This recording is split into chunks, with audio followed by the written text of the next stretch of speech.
আলোচনার বিষয় হচ্ছে মেনস্ট্রুয়েশন আর ওভুলেশন। এর মধ্যে আমরা বেশ কিছু জিনিস আমরা পাবো। একটা হচ্ছে safe period, dangerous period, menstrual period, সব বিষয়গুলো আমরা এর মধ্যে জানতে পারবো। মেনস্ট্রুয়েশনটা হয় কয়েকটা ফেজে, 3টা ফেজে মেনস্ট্রুয়েশনটা হয়। ফার্স্ট যে ফেজ, এটাকে বলা হয় মেনস্ট্রুয়াল ফেজ।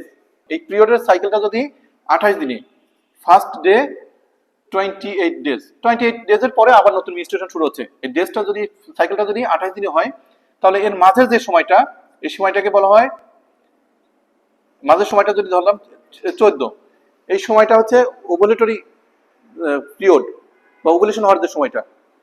তার মানে এই সময়টাতে সাধারণত ডিম, এই সময় অথবা এর আগে আশেপাশে একটা সময় ডিম আসবে। তো আশেপাশে বলতে কি আপনার +-1, এটা একদিন আগে অথবা একদিন পরে এই সময়টাতে ডিম আসবে, ওভুলেশন হবে, অর্থাৎ একটা ওভাম একটা ডিম ম্যাচিউর করবে। আর 28 ডেজ, এই ডেজে গিয়ে আবার পিরিয়ড শুরু হয়ে যাবে। মাঝে যে সময়টা, এই সময়টাকে বলা হচ্ছে প্রলিফারেটিভ ফেজ, এটাকে বলা হচ্ছে সিক্রেটরি ফেজ। এই 14 +-1 এই দিনে আপনার একটা ডিম আসবে, ওভারি থেকে একটা ডিম আসবে, ওভাম ম্যাচিউর হয়ে রিলিজ হবে। এই যে রিলিজ হচ্ছে, রিলিজ হওয়াটাকে বলা হচ্ছে ওভুলেশন। এই রিলিজ হওয়াটাকে বলা হচ্ছে ওভুলেশন। এখন এই বাঁচবে কতটুকু সময়? ওভামটা এসে বাঁচবে হচ্ছে 24 আওয়ার্স, আর স্পার্ম বাঁচে হচ্ছে 72 আওয়ার্স, 3 দিন। কয়দিন বাঁচে?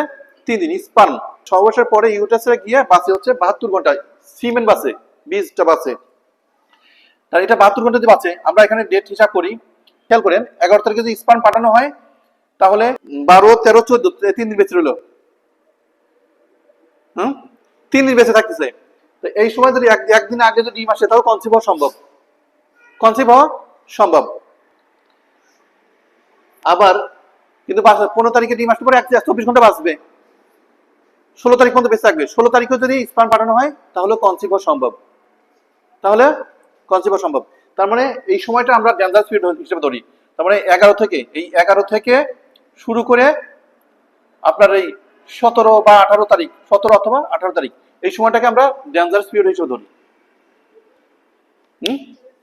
ডেঞ্জারাস পিরিয়ড এই সময়টা, এই 11 থেকে আপনার 17 অথবা 18 তারিখ এই পর্যন্ত আমরা এই সময়টাকে আমরা ডেঞ্জারাস পিরিয়ড হিসেবে ধরি।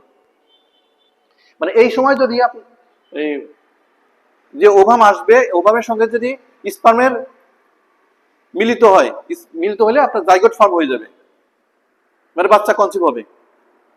এর এই 11-র আগে যে সময়টা, মেনস্ট্রুয়াল যে টাইমটা, এই টাইমে তো আপনার স্পার্ম পাঠানো সম্ভব না এই সময়টাতে। তো এই সময়টা তো এমনিতেই সেফ, অথবা এই সময়টা হারাম, নিষেধ।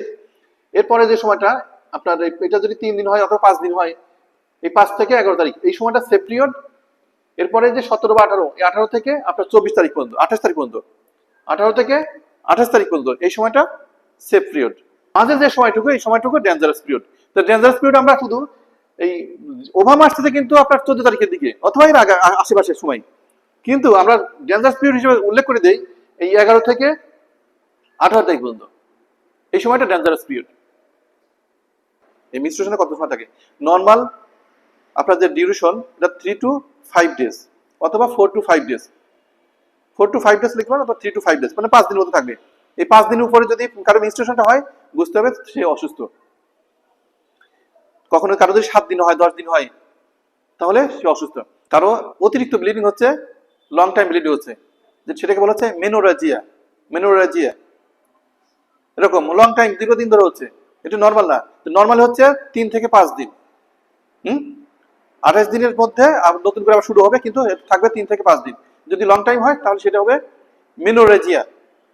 আর যদি এরকম হয়, আপনার একটা পিরিয়ড হচ্ছে, এই পিরিয়ডের মাঝে, 2টা পিরিয়ডের মাঝে আবার শুরু হচ্ছে, অল্প হলেও শুরু হচ্ছে, এটা বলে মেট্রোরেজিয়া। হ্যাঁ, তো এটা নর্মাল না। কিন্তু নর্মাল হচ্ছে আপনার এই 28 দিন অথবা 30 দিন পরে যেটা হবে, এই হইলে 3 থেকে 5 দিনের মধ্যে ক্লিয়ার হয়ে যাবে। তাহলে মেনস্ট্রুয়াল পিরিয়ডটা কি? এটা হচ্ছে রিপ্রোডাক্টিভ যে পিরিয়ড, বাচ্চা উৎপন্ন করতে পারে বা উৎপাদন করতে পারে এমন একটা পিরিয়ডে মহিলাদের আপনার প্রতি 26 থেকে 28 দিন পরে চলমান যে একটা ঘটনা, বা 26 থেকে 30 দিন পরে, 26 থেকে 30 দিন পরে প্রত্যেক মাসে মাসে এরকম হবে, প্রত্যেক 26 থেকে 30 দিন পরে যে চলমান ঘটনা একটা মহিলার রিপ্রোডাক্টিভ এজে, এটাকে বলা হচ্ছে মেনস্ট্রুয়াল সাইকেল। তাহলে মেনস্ট্রুয়াল পিরিয়ড হচ্ছে এইটুকু, 1 থেকে 5 দিন, এটা হচ্ছে মেনস্ট্রুয়াল পিরিয়ড। হ্যাঁ, আর টোটাল এই আপনার এই 1 থেকে 28 দিন, এটাকে বলা হচ্ছে মেনস্ট্রুয়াল সাইকেল। সমস্যা আছে কারো বুঝতে?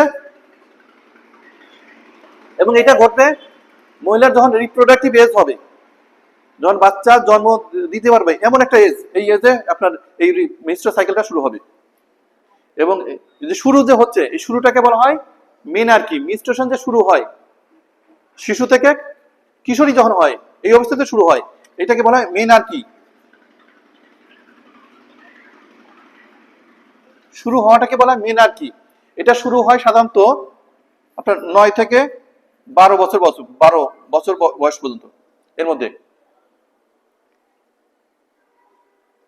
আর বন্ধ হয়ে যায় মেনোপোজ। বন্ধ হয়ে যাওয়াটাকে বলা হচ্ছে মেনোপোজ। এটা মূলত আপনার 40 থেকে 50 এই বয়সের মধ্যে বন্ধ হয়। তার মানে বাচ্চা জন্ম দিতে পারবে আপনার 40 থেকে 50 বছর বয়স পর্যন্ত, এই বয়স পর্যন্ত সেটা একজন মহিলা তার বাচ্চা দিতে পারবে, অর্থাৎ সে তার রিপ্রোডাক্টিভ এজ হবে সর্বোচ্চ 50 বছর বয়স। এরপরে বাচ্চা জন্ম দিতে পারবে না। এরপরে যদি হয় মিরাকেল হবে, যদি তার গ্রোথ ভালো থাকে, যদি শরীর সুস্থ থাকে, সেক্ষেত্রে দেখা যাচ্ছে আরো 2-4 বছর হয়তো বেশি হইতে পারে। সেটা আলাদা, এক্সেপশনাল। টোটাল যে চারটা আছে, এটা হচ্ছে মেনস্ট্রুয়াল সাইকেল। এই সাইকেলের 3টা ফেজ। ফার্স্ট ফেজ বললাম মেনস্ট্রুয়াল ফেজ, এরপরে সেকেন্ড ফেজ হচ্ছে proliferative phase, third secretory phase. এই মেনস্ট্রুয়াল ফেজে কি হচ্ছে দেখেন, ওভুলেশনের পরে, এখানে ওভুলেশন শব্দটা আমরা বললাম যেটা 3টা আসা, এটা ওভুলেশন পরে যদি ফার্টিলাইজড যদি না হয়, তার মানে জাইগোট ফর্ম যদি না হয়, স্পার্ম আর ওভামের যদি মিলিত না হয়, সেক্ষেত্রে ডিমের যে আবরণটা, যেটার মধ্যে থেকে ডিম বেরোচ্ছে, ডিমটা তো টোটাল বেরোচ্ছে হচ্ছে আপনার বড় হয় ওভারির মধ্যে। ওভারির মধ্যে ডিমটা আবার কর্পাস লিউটিয়াম দ্বারা আবৃত থাকে। এই যে ডিমটা বের হয়ে আসতেছে কোন সময়? মাঝের সময়টাতে ডিমটা বের হয়ে আসতেছে, ওভুলেশন হচ্ছে। এরপরে কি হবে? এই ডিম যেটার মধ্যে ছিল, এটাকে বলা হচ্ছে কর্পাস লুটিয়াম। এই কর্পাস লুটিয়াম এটা কি হবে? এটা পরিবর্তন হয়ে যাবে, এরকম যেরকম ছিল না এরকম থাকবে না। এই কর্পাস লুটিয়ামটা পরিবর্তন হয়ে যাবে। আপনার ইস্ট্রোজেন এবং প্রোজেস্টেরনের লেভেলটা ছিল, আপনার এই ওভারি থেকে যে ইস্ট্রোজেন এবং প্রোজেস্টেরনের নিঃসরণ হচ্ছিল, এটা তখন কমে যাবে। যখন এটার মধ্যে আপনার কর্পাস লুটিয়ামের মধ্যে আপনার ডিজেনারেটিভ চেঞ্জ হচ্ছে, মানে যেরকম ছিল এটা টোটাল পরিবর্তন হয়ে যাচ্ছে, তখন ইস্ট্রোজেন এবং প্রোজেস্টেরন লেভেল ফল ডাউন করতেছে। ফল ডাউন যখনই করবে তখনই যে আপনার মেনস্ট্রুয়েশনটা শুরু হয়ে যাবে। ফল ডাউন করলে মেনস্ট্রুয়েশন শুরু হবে। মেনস্ট্রুয়েশনটা হওয়ার কারণটা কি? আমরা জানি যে প্রত্যেক মাসে আপনার একটা করে ওভাম ম্যাচিউর হয়। আপনার রেগুলার তো আপনার এই ওভামটা ম্যাচিউর হচ্ছে, আস্তে আস্তে বড় হচ্ছে, কিন্তু একটা ওভাম ম্যাচিউর হয়, বড় হয়ে যায়। হওয়ার পরে 14তম দিনে এটা রিলিজ হবে। বের হওয়ার পরে যখন রিলিজ হয়ে গেল, সে রিলিজ হওয়াটাকে বলা হচ্ছে ওভুলেশন। এরপরে আপনার এই ওভামের যে চারদিকে যে আবরণটা ছিল, কভার ছিল, এটাকে বলা হচ্ছে কর্পাস লুটিয়াম। এই কর্পাস লুটিয়াম এর মধ্যে ডিজেনারেটিভ চেঞ্জ হয়, পরিবর্তন হয়। পরিবর্তন হওয়ার পর যখন পরিবর্তন হয়, একটা সময় এই ইস্ট্রোজেন, ইস্ট্রোজেন আর এটা প্রোজেস্টেরন,